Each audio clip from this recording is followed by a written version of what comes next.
Yeah, what's up? Big How you times. doing, man? Big times. All right, Yeah, man. just releasing the Kraken. Cracking the whip, releasing That's the right. crack.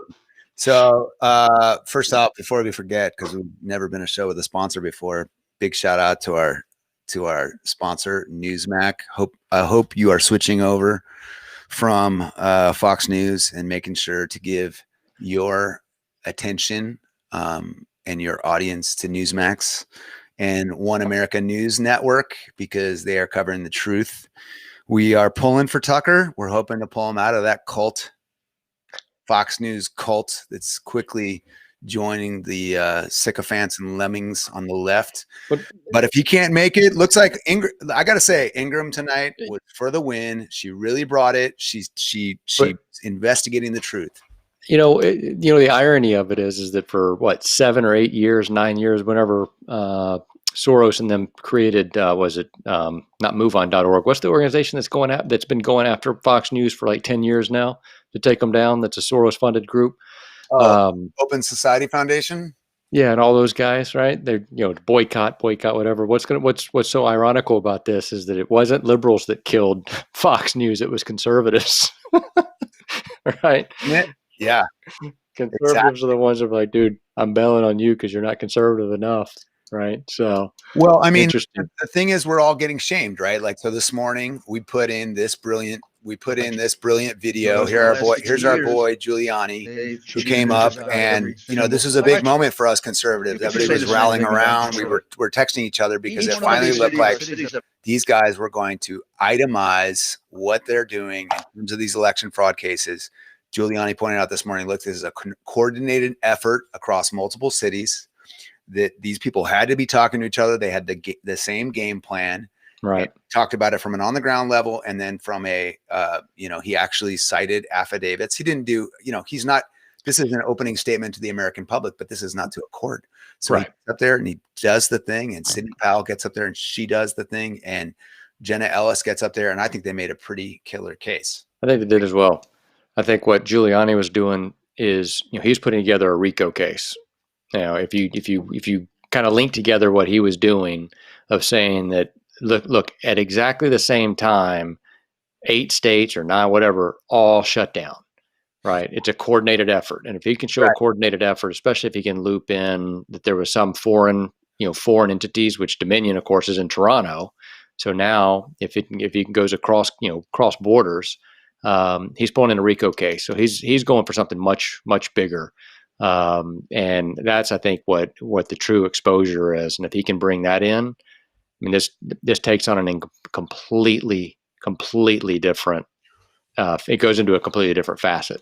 It's not just election fraud. And that's one of the other things about, there's been some allegations that if the CIA had ever been privy to things that were offshore, and they had the purview to oversee things that happen offshore, that there was some part of the bringing the apparatus domestically for this election that allows it to actually be treason, because it's not treason. Right. It's not treason in a case where you have something offshore, even if the operator is an American or an American entity offshore. That's not going to be considered treason. It's going to be considered foreign interference. That thing that the Democrats were really concerned about for the first 3-4 years of our presidency. Yeah. Right. I do find it funny that the same group that says that Russia rigged an election are saying there was no rigging of this election, right? It's like, despite all of these affidavits coming forward, there's no rigging of an election. What are you guys doing? Come on. But no, I disagree with you on the treason thing, because, I believe, was it Rand Paul or I forget who it was questioning somebody in the Senate, in a Senate hearing. And he was it was in Kavanaugh, when Lindsey Graham was questioning Kavanaugh, and Kavanaugh was being asked about, if there's a U.S. citizen but is on foreign soil doing something, do they still fall under the purview of the Constitution? He said they do. So it would be treason if the CIA knowingly knew that there was especially in our election, in a U.S. election, and there was a foreign entity that was conspiring with a domestic entity to rig the election, that is treason. Okay. So yeah, I think that, but what's interesting, from what I've heard, I don't know if you heard the same, is that the military actually raided our own CIA office That's right. in Frankfurt to get that server.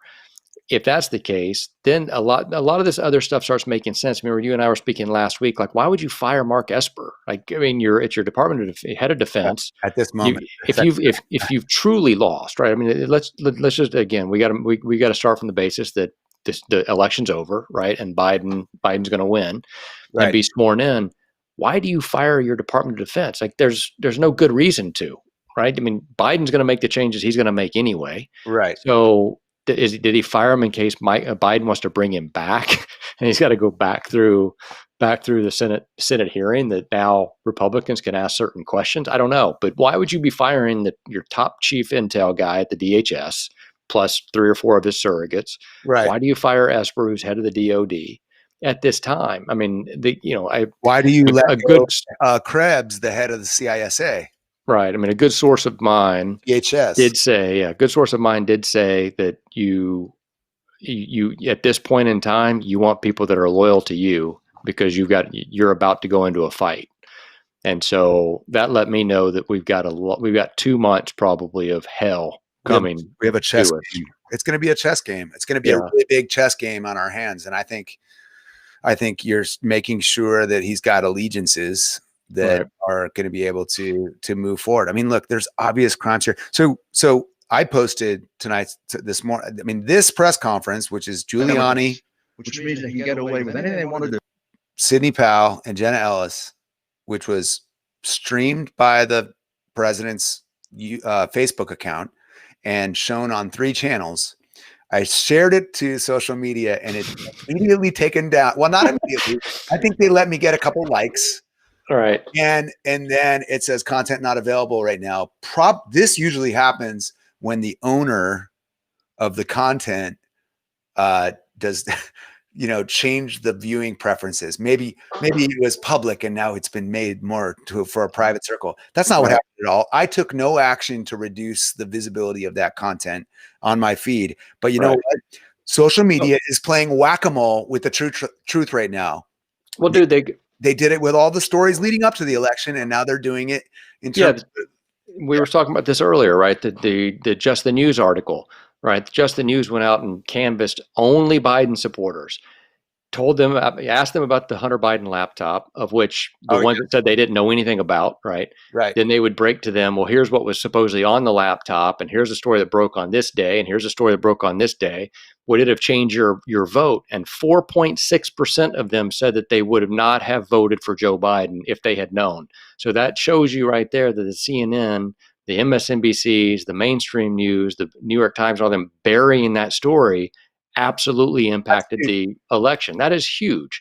And then tonight, remember I was talking to you, I was going through for my next podcast and wanted to pull up the Joe Biden cancer charity articles. Yeah. I'm 5 pages deep into DuckDuckGo, right, which is supposed to be an unbiased search engine, have not found one article from any of the mainstream media, not Huffington Post, not Mother Jones, not CNN, MSNBC, any of them. What is up? It's unbelievable. They bury these things because they do not want you to know. And then you got Jack Dorsey, that jackass, sitting there the other day, right? I mean, looking like, he fell out of a Satanist magazine. I mean, the guy's he looks like a guru shaman, dude. Exactly, man. In the hills of Ubud. I would say I want to say that he's just totally zenned out, but he's not, man. He's completely spaced out. I mean, he sits there with those guys and says, "Look, you're not going to do anything to me, so screw off." Yeah, right. I mean, he is such a pompous ass. Then Zuckerberg, right, looks like a robot. He's sitting there thinking, he's looking in the mirror, so deadpan, like, just, oh, I'm sorry, senators. We'll look into that. It's like, come on, man. But that's how this thing works. Right. It's the double speak game. It's like you say everything you need to say. In the moment, they know there's not going to be any actual impact on their, and in some ways for their, for the way they behave in those things and just play along, they get exalted by the people on the other side. And it's like, no, if the shoe was on the other foot, you would not be doing these kinds of things. That's the irony of people saying this. Now they're saying yeah, they're everybody's putting this this fact is disputed on on everything, right? Yeah. It's a meme now. Right. Well, I mean, if you think about, you and I have been talking about this for weeks now, especially the last couple of weeks, that, it's time to take off. It's time to take the gloves off. Yeah. I mean, you can't beat the evil that's coming at you now by being nice. It's just not going to work, right? They're gonna run you over, Right. and you have to start fighting fire with fire, unfortunately. And the more we sit back and just say we're going to go be peaceful, and I'm not saying go out and just start burning stuff down, but I just mean by that you have to start pushing the envelope a little bit, because you just saw what BLM did and Antifa did during the summer, and they're getting their way, right? Their Oh, yeah. intimidation tactics are getting their way. So Okay, the irony of this thing being called the move on, right? Like everybody, right, all conservatives like us who hold out hope that justice and truth will prevail, and we will be vindicated. All the stuff that you've seen Derek and I do on the modeling and looking at the data, saying, look, this is statistically impossible. This is looking at it like a black box. Now let's get the affidavits from people and let's find out what was the coordinated effort. They called that move on. Remember, because during Clinton impeachment hearings about Monica Lewinsky, that's when the move on group started. Right. Yeah. First it started, so 1998. And then from there, it turned into be the group that took all the people who were pissed off at the Gore Bush recount. Right. They all jumped on to MoveOn.org. So Move On came to mean something else, which was like, let's move on from this election. But then it metastasized and it turned into all these other things like Occupy Democrats, or Occupy Wall Street, which became Occupy Democrats. Right. It became all these, and I'm sure there was, Weather Underground and all the other stuff from the 60s. And I'm sure all of these, I'm sure that's like a spaghetti chart, how all these organizations kind of groove into each other. Right. But the irony of people now turning to us and say, hey, it's time to move on. Right. Yeah. Hold on a second. We saw a guy who couldn't come out of a basement, followed by a guy who had 60,000 people, 5 times a day all over the country, all this energy, all this enthusiasm. And you guys clearly, and even you in your heart of hearts know you did not just take this thing. Right. Of course, it wasn't going to be a landslide. And not only was it not a landslide, it wasn't a squeaker. In fact, it was a cheater. And nobody wants to be a cheater. And now you're saying, guys, let's move on from it. And then we say, but there was voter integrity. And they say, nothing disturbs our faith in our electoral process like people calling out the election process. It's like, no, I can one up that. It's actually people who actually cheat, right, truly ruin our faith in the electoral process. Right. Okay. So furthermore from that, and they say, okay, maybe there was cheating, but it wasn't on a grand. What did you say? It wasn't on a grand scale. It wasn't systemic. Right. Yeah. But it wasn't everywhere. Here's somebody do you have a sworn affidavit that literally 100,000, a stack of 100,000 with perfect circles, never creased, never touched by human hands. Right. This stack gets brought in a garbage bag in the middle of the night. And it's like, which part of proof do you need? Yeah. Well, they need their proof is that the New York Times has to tell them. CNN has to tell them, right? Unreal, we got a message here from Alex's nightmare. Said, we derailed your Trump train. Then he flashes a couple satanic symbols. So thanks, Alex, for piping in, man. We appreciate you watching. Yeah. Of course, Alex was living in a basement probably for the last 4 years, still bitching about P tapes were going to come out or whatever. And so, his belief is that, the Biden Trojan horse just rolled into town, right? With 80 million people. Do you honestly believe that 80 million people, right, which is a 3-time standard deviation? Alex, I'm sure you don't know anything about math. The standard deviation is basically you have. He might have tuned into it. Yeah, he could be, right? Flashing the satanic symbols, I'm sure he does, right? I'm sure he's tapped in. The rock on. Rock on. But you have a standard deviation. You have 1 standard, 2 standard, 3 standard deviation. If you're trading stocks like I do, usually you have what's called Bollinger Bands, and you have MACDs, you have RSIs, everything else. If you go outside of standard deviation, it's usually telling you that things are going to reverse and come back your way. So some go 1.5, some go 2. You hardly ever see anything break outside of 2. Well, guess what Biden hit in this election? He had a 3 standard deviation. It is 0.3% possibility that can happen. So follow me on this math, Alex. 0.3. There's not a chance in hell that he got 80 million votes. The only way you get 80 million votes is if you rig the system. Trump's going to get 75 million votes, and he was polling 60,000 people a day. Yeah, Biden got 12 people at a freaking conference, and that was usually 12 cars. Yeah, it's a crazy, yeah, it's a crazy time. But look, we are, I kept saying this morning, you know what, how great it is that we have Giuliani, even at his age. He's America's mayor. 20 years ago, he was leading the country through the September 11th crisis, and now here he is, making the case. I love that you think that he's taking a RICO angle on this. I think that's what he's doing. That's a pretty compelling argument.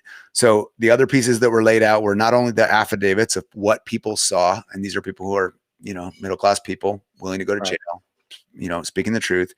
And then you also have Sidney Powell getting up there and saying, look, Smartmatic, here's the investor set. Here's what it's designed to do. Where did all these states spent their taxpayer dollars in the 11th hour before this election? So it's like, let's just do a firmware update real quick of all of these machines. Oh, why? What's up?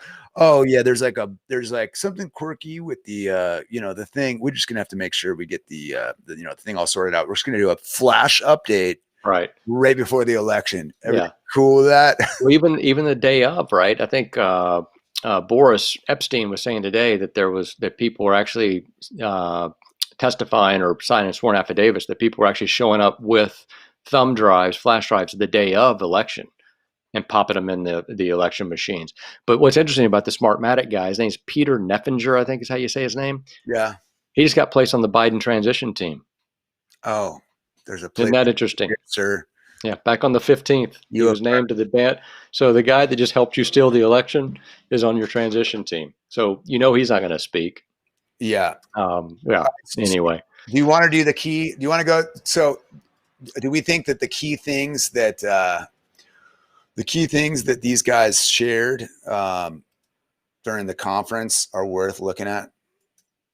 Yeah, I mean, you can talk about this the platform of them laying out the data science and how they, I guess, all these ballots that came in, 600 and something thousand, I think, in Pennsylvania. Now, where the Democrats are good at the steal is they knew to mix all the ballots together, and if you don't have the Republicans there to challenge it, it's going to be very difficult for a court to come in and say. Because here's what I think is most likely going to happen if it goes to the courts. So the courts are going to say, look, there was massive fraud that happened. You've proved it. The problem is we don't know which ballots that are being challenged, right? You have to go into a court and say, I was wronged or these people were wronged.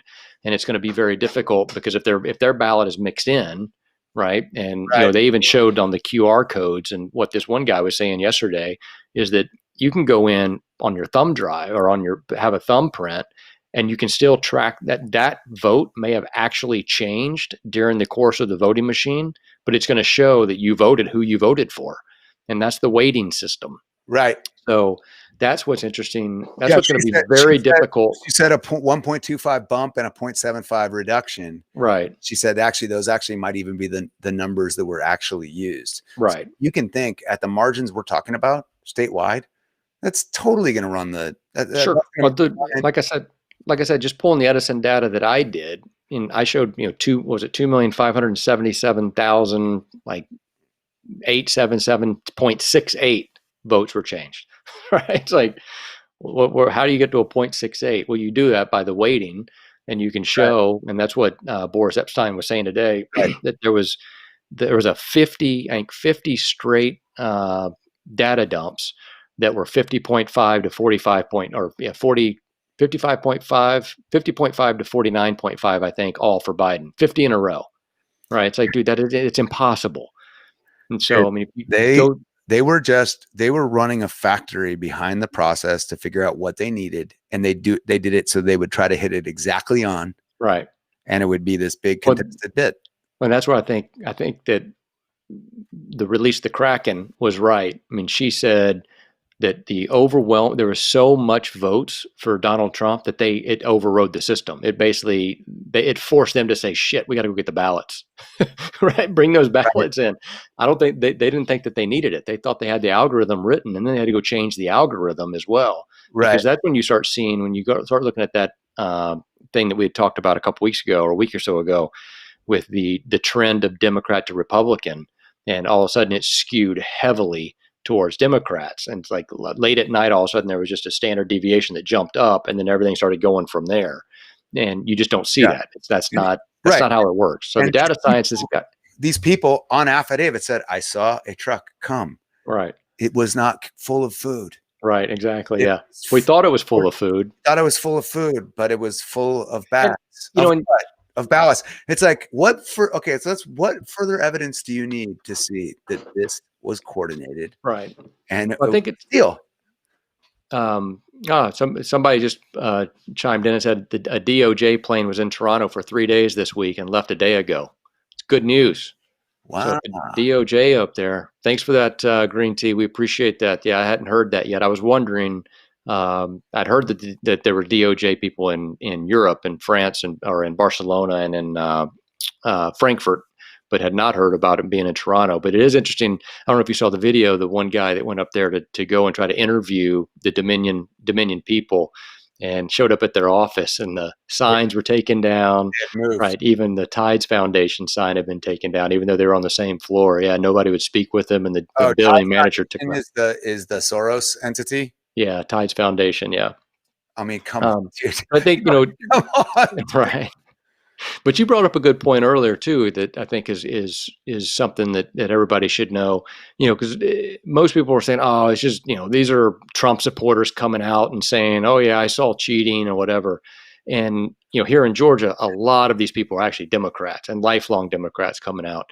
But, you brought up a good point. I mean, some of these people probably make $35,000 a year, right? $50,000. I mean, are they going to risk going to jail for a lie and over an election, especially if they're a registered Democrat? They probably voted for the guy that won, right? But if they see wrongdoing, I think their conscience will get to them and say, which it is, and they're saying, dude, this isn't right. I mean, yes, I wanted this guy to win, right? But again, like I covered in my thing yesterday, right? We're American. We want a fair fight, right? Just pit, one guy versus the other guy, and just let them box it out, right? But when you see you're actually rigging the system, and as much as I've laid out on my podcasts with the data science and stuff like that, I mean, you just can't, in good conscience, with a straight face, say there was no cheating going on. Yeah, and I think we ask ourselves all the time, like, hey, are we coming at this from an angle of, are we just really bummed that our guy didn't win? And that's not the case, because I've told you before, a nation that we failed to make the case to, and they say, no, we want the rental economy, we want shutdowns, right? And we want, we want everything that the progressives are saying. We don't want there to be fossil fuel. We're totally on board with all that. If that's what the nation wants, then I guess I'm just a dinosaur. And I say, okay, I failed to make my case. Right.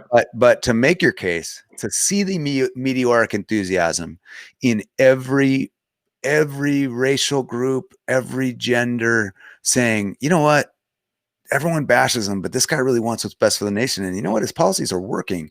Right. And you know what, I'm actually sick of being all negative and all angry and oh, what do you do now? And gotcha. But actually, yeah, you know what? He's doing the right thing. And why did I get so plugged into this? Well, and then to have it taken away, we had kind of enthusiasm, and then all of a sudden it's like, and good luck, because a guy who didn't campaign at all and didn't go anywhere gets to just steal it by working deals with software executives.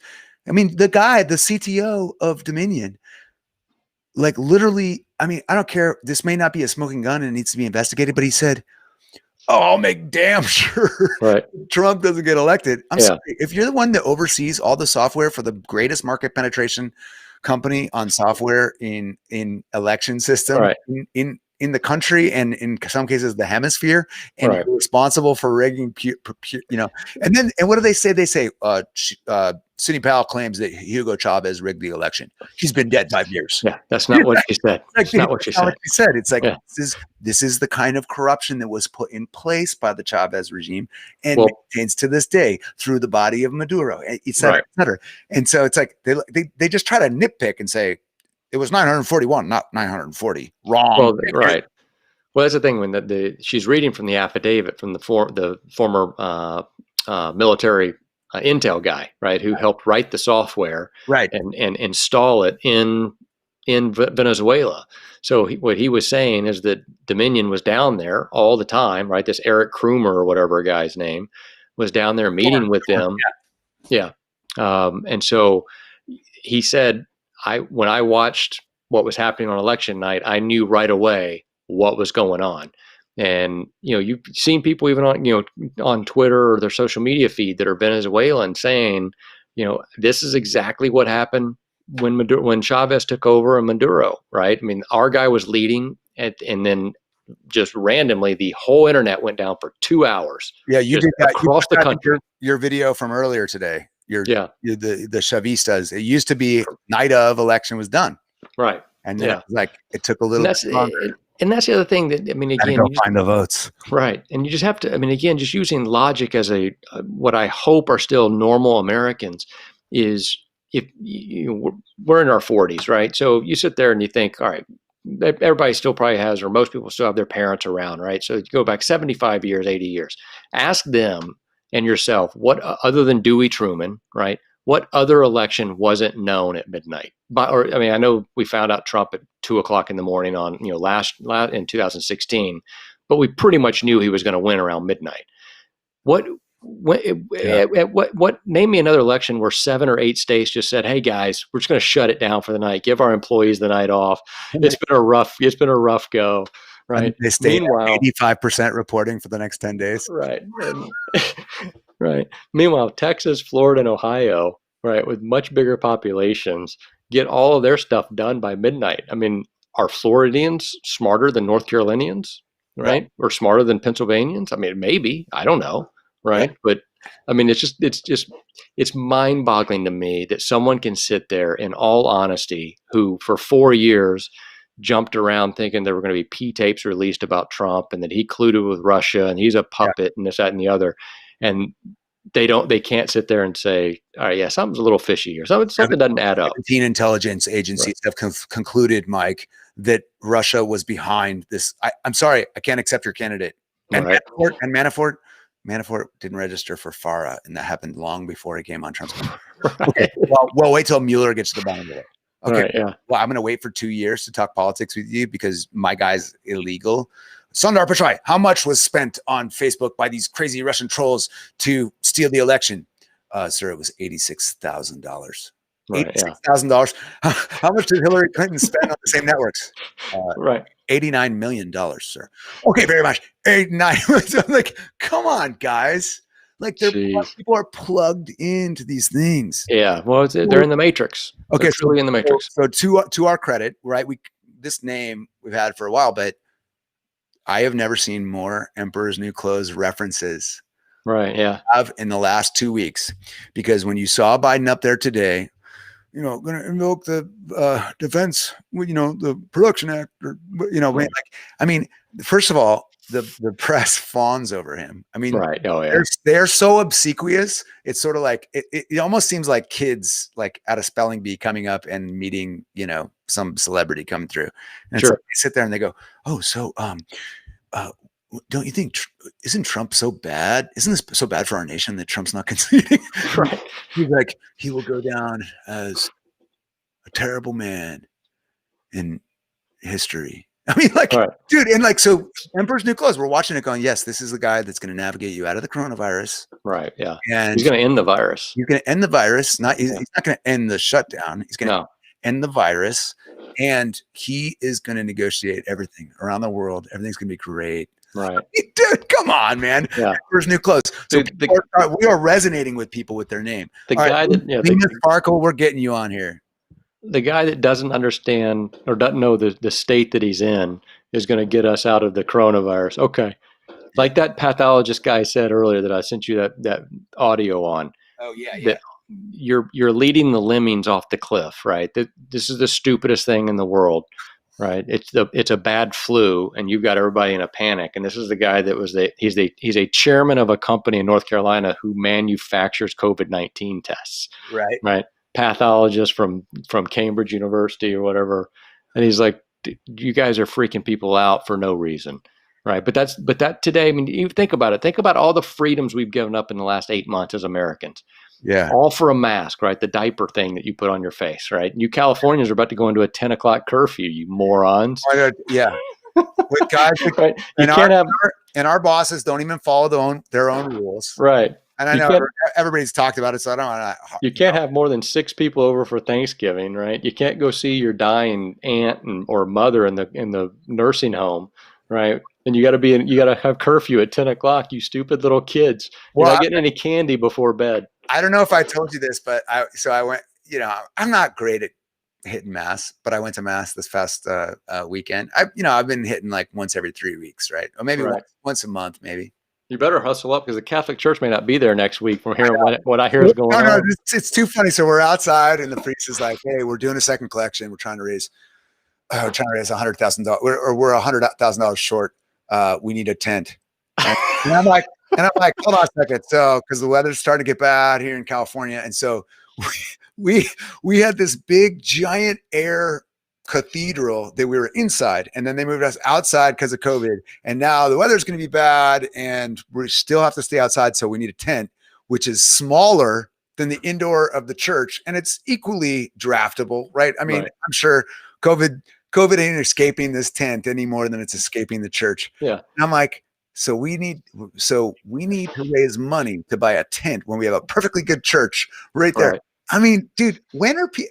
I mean, it's so absurd and it's so obtuse that with each phase of lockdown, I'm like, surely the left is going to wake up now. Surely they're going to see it and they're going to go, wait a second, this is like virus. Yeah, like someone here just commented, right? Logic and cognitive ability are dead. Never seen more insidious and cognition paralyzing brainwashing as liberalism. I've said for probably 15 years, I can ask my best friend this because he brought it up again the other day. I've been telling him for years that liberalism, being progressive liberalism, is a mental illness. I mean, they cannot get over themselves. I mean, they literally run themselves into a circle, a firing squad, right?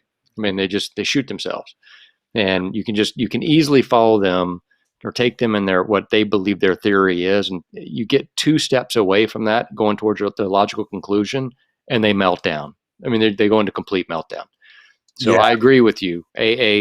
Whatever, I don't know what your name is, but good point, because I agree with you 100%. Yeah. So the next step though is, the warp speed, the vaccine. Right. We're super fired up on the vaccine. And I think that's where. Who's fired up on the vaccine? I'm not fired up on the vaccine. I'm not fired up. I haven't taken a vaccine since I was 5. This is a messenger RNA vaccine. Okay. Yep. Look, I would love for everybody who is, for the amount of effort that's put into mask shaming, I would love for people to the extent that they can, with the very protected IP, which GlaxoSmithKline and Moderna and and Pfizer and everybody else who's coming up with this vaccine. Can we learn the mechanics of this vaccine? What's in this vaccine? Right. How does it work? Because I haven't actually been told from on a truly scientific level exactly what has been happening with the he wants us to call it the China virus, the Chinese virus, the COVID. So if people can't tell us the mechanics of how it works, then how do you talk about the mechanics of how to counteract it? And why are we all just going to march down, with our sleeves up, right, for this vaccine when we don't even know what it is? Well, the diaper wearers are going to be the first ones to line up for a vaccine, right? A close friend of mine, his wife is a nurse, and so she's having, she has to get the flu vaccine. She's in a northern city, and he messaged me yesterday or the day before and said that everyone who's getting I shouldn't say everyone, but the people who are getting the flu vaccine this year, at least in this city, they seem to be getting really, really ill within like a day. right? 2 days after getting the flu vaccine. That sounds And I mean, conspiracy theory, Derek. my dad, when he got it probably a month or so ago, because he had a heart transplant, right? So he has to get the flu vaccine. Oh, And really? yeah, so he's literally the next morning he was just he hit by a truck, and of course we immediately was like, oh geez, do you have COVID, right? But of course, now we're seeing the COVID cases going up, or I'm sorry, Chinese virus.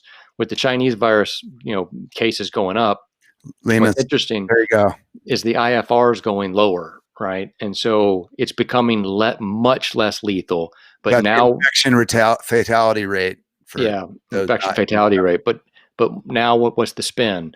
Well, now it's the longevity of the illness. It's attacking people's lungs, it's attacking people's kidneys or whatever. And so, like, I mean, you can't win. You just can't win, right? I mean, it doesn't matter. So let's just shut down the entire world then. You can't leave your house, right? Like in Greece, they have to text now to say, hey, can I leave? I need to go to the store. And they have to get an approval from a city official for them to leave their house, right? I mean, if that's what you want to do, and you think we've had diapers on our face for 8 months, we've, for the most part, had lockdowns, right? We're 6 feet away. I'm the only one that goes into Whole Foods, Trader Joe's, Publix, and I don't wear a mask. Nobody says a word to me. Nobody's, huh? They'll kick you out here in Yeah, California. here they won't, but everybody else is wearing their mask, right? And it's appalling. I mean, the study that just came out today, right? That the Lancet didn't want to publish. The British Journal of Medicine didn't want to publish, and nor the New England Journal of Medicine want to publish. And it says that the people who strictly wore masks every single day, everywhere they went, had their infection rate was 1.8%. The people who kind of messed around with them, wore them sometimes, didn't wear them all the time, 2.1. So a 0.3% difference in getting the virus if you wear the mask the entire time, everywhere you go, sleep in your mask, drive alone in your mask, bathe in your mask, everything. And the military did a study as well where they had the new recruits. They had to wipe down and desanitize the toilets every time they used a toilet, wash their hands religiously several times a day. I mean, the strictest of the strict didn't stop the spread of COVID-19. So all of these people, so it's airborne. So it's not airborne, exactly. And so, right. And you're not going to stop a spread of a virus. You have to let it play itself out. And the New York Times today, I mean, hell, I even got the article here on the podcast I was going to do, and they even said that they're showing now that immunity can last years. Immunity to the coronavirus may last years, new data hint. Blood samples from recovered patients suggest a powerful, long-lasting immune response, researchers reported. So go out and get the damn virus. Right? Don't get the vaccine, get the virus, and you're good. I mean, it's bordered on insanity. But again, man, we've just in 8 months, we've completely lost who we are as a people. We're not individuals anymore. We're groupthink individuals. We want to be told what to do, where we can go, when we can leave, what we can think. I mean, it's turned into 1984. Everything, George Orwell, quote unquote, everything other than working was forbidden. Walking in the streets, having fun, singing, dancing, getting together, everything was forbidden. That's Orwell. It's where we are now. Well, and Orwellian was trending yesterday, and we shared our thoughts on the matter. What we're seeing is a lot of weird conflations here, right? Like you and I have a palpable sense of doom. We can feel this voltage of anger, citizen to citizen, in the air. But our anxiety comes from this idea that that we are moving towards this prisoner-elect. I mean, president. Yeah. President. Oh, sorry, Freudian slip. Prisoner-elect. President-elect Biden, who doesn't have the leadership, doesn't have the mental faculties, and he flat out stole the election. And the other side is looking at it like, oh man, these damn Trump supporters won't just accept. Man, I thought life would feel a lot better after Biden became president. Right. When does he move into the White House? Right. Yeah. It's like, guys. Yeah. No. Well, yeah. Now you get the process. Right. You get the Brennans of the world saying that hey, Vice President Pence, you need to step up and remove him from office right now. Like, that's not how it works, Brennan. Right. People have been in government, like they know less about their own government than an 8th grader from a civics class. It just shows you who the true dictators are. Right. How many times, what's his name? Robert Reich tweeted out the other day, that we came as close as we will ever come to a dictator in the United States, or we could come closer, I think was his direct quote. And I'm like, Reich, he controls the military. Did he put the military in the streets, right? Did he go in prison journalists, right? Does he control the media? Which media outlet does he control? We see now he controls none of them, right? Journalists were overwhelmingly sent to prison, right, and prosecuted under Obama, right, who prosecuted more journalists, right, for the Espionage Act and stuff like that than all presidents combined in the history of the country. But somehow Trump's the dictator. I mean, again, it's a mental illness these people suffer from. They don't know history, right? You had Christiana Amanpour the other night talking about the burning of the books ritual, and that's where Trump is now. I'm like, you people are freaking morons. No, but that's the thing. It's if your intellect doesn't rise above a certain level, you won't see the gaslighting, and so they do these symmetrical projections of. He's burning the books. No, you're literally deleting the tweets. But deleting the text message that should be able. But I'm going to challenge you on that intellectual part, because who truly has the intellect? The group that is completely misconstruing everything they say, or the people who are sitting there going, dude, that makes no sense. Right? Because the Brennans of the world and the Robert Reiches of the world and the Ben Rhodes of the world, they talk like they're just these savants, right? I can undress them in 7 seconds on any topic, right? And I graduated in TV and film, right? That's the top. But that's what I'm saying. It's right. So I'm saying that, like, I would like my grandfather graduated. He never made it past 8th grade. He was probably the smartest person I've ever met in my entire life, right? So you don't have to have a Columbia University degree and 7 other degrees after that to be considered intelligent. And whenever I get in a debate with someone and they throw their pedigree out, right away I know that they have an inferiority complex, right? They're trying to beat you with, I graduated from, or, hey, I'm an expert in this because look at my, whatever my master's is. And right away I already know that I'm arguing, I'm debating them now from a point of superiority, and I didn't even try. You gave me that leverage. Right? Because I never dude, I majored in TV and film. I know probably as little about TV and film, right, than my cousin, right? I know nothing. I don't pretend to know. I did not know you majored in TV and film, so now I blame you on our poor production quality. Okay. Yeah. Hey, you chose live stream. You chose RE stream. I didn't. You told me. By the way, did you see my podcast yesterday? That was good production. Hold on, I gotta do our other. Who are we sponsored by now? Yeah, I was gonna say sponsored by Newsmax, and we appreciate everybody that's tuned in right now. We appreciate you guys watching. You've elevated us up to a point where we're sponsored by Newsmax now, so we greatly appreciate it. We're moved up. We've taken off. Thank you. We do have upcoming. I know you got more. You got more info you're going to throw on. Sorry, everybody. We had a topic, but nothing other than how they cracked down on Ms. Kraken today, Sidney Powell, and we basically just wanted to vent because we're taking it inbound. And I know and Price is going to come on because Price has started to really look at get you guys ready for the inevitable transition to Prisoner-elect Biden. I mean, geez, President-elect Biden. Has Price bought in on that? Price has already bought in on that already? No, he's not bought in, but he's going to show us what a President-elect Biden's going to mean if you haven't been able to read between the lines in his very articulate and verbose news conference. Yeah, dude, so far. He's deep, man. He's deep. Well, anybody can just pick up the Time magazine from, was it 2 weekends ago, right before the election? Just read The Great Reset. That's exactly where we're going. And so it's a utopian dystopia, which is going to be a phenomenal place for everybody to go.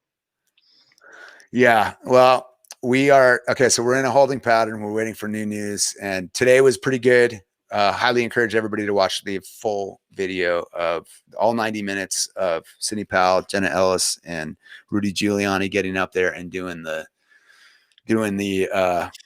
opening statements on the case. I think it's pretty compelling. And I definitely think of all the people who shared real data, Laura Ingraham tonight had on good people saying, look, this is what we saw. and there's more. There's tons of that. I mean, these are in the hundreds to the thousands. Right. Well, that's right, and that's where it's going to come down. I mean, the data scientist stuff, guys. Right. So like the Stephen Miller, right, from Princeton and Yale, who's gone through the data science and said that he's got up to 100,000 ballots that he can now point to overthrow. So I think if that once that data science started, and that's what you remember me, man. I mean, just the 2 days after the election, remember I was saying you're not going to win on dead voters, right? You got to bring in the data science, you got to bring in the statisticians, because you can just show. By Benford's, I hate to keep talking about it, but Benford's law, right? I mean, all of these things you can clearly show that it just doesn't add up, right? And so bring in your statisticians and make it happen. And now, and we're seeing big, that's the ultimate thing. I think here's where we're at. In terms of your chapters with the liberals, we're at, well, okay, so there's voter fraud, but it isn't widespread. And now that we're showing that the deltas that are easily attributable to these kinds of fraud are widespread and could max out those deltas, right? Then it becomes this needs to be a very logical argument where we say, okay, so step by step, let's go through the process, and we're deserve that with all this effort. I mean, I think both sides are let down from this election. We feel like we were screwed over by a cheating process, and they don't have the satisfaction that they have, because you know what, when you win by cheating, you never do. No, exactly. Well, that's where that's why they were so butthurt in 2016, because they knew they got their ass whooped, right? I mean, all of a sudden it just showed up on the night of and kicked their butt, and they were like, "Oh, wait, this is how this feels. I don't like this," right? And so that's why they pouted for 4 years, because they truly got beat. So how do they do? How do they win? It's win by just the ends justify the means. Just win at all costs. It doesn't matter how. And so that's what we just got to do. We just got tricked into going to sleep. And whether Trump laid the trap for him, which I kind of think he did, because he's too cool right now. He's too calm for a man who hates to lose. He's just, I don't know, man, there's just something about him. Something about his energy just tells me either he's just like, you're obviously not on his email list. No, but I see his tweets, a couple times a day. But I just think there's something else going on, man. That you let the enemy hang themselves. That's one of the Sun Tzu. Right. That's what I'm saying. He's the art of war, right? I mean, I think talk during what's it? You don't talk during a no-hitter.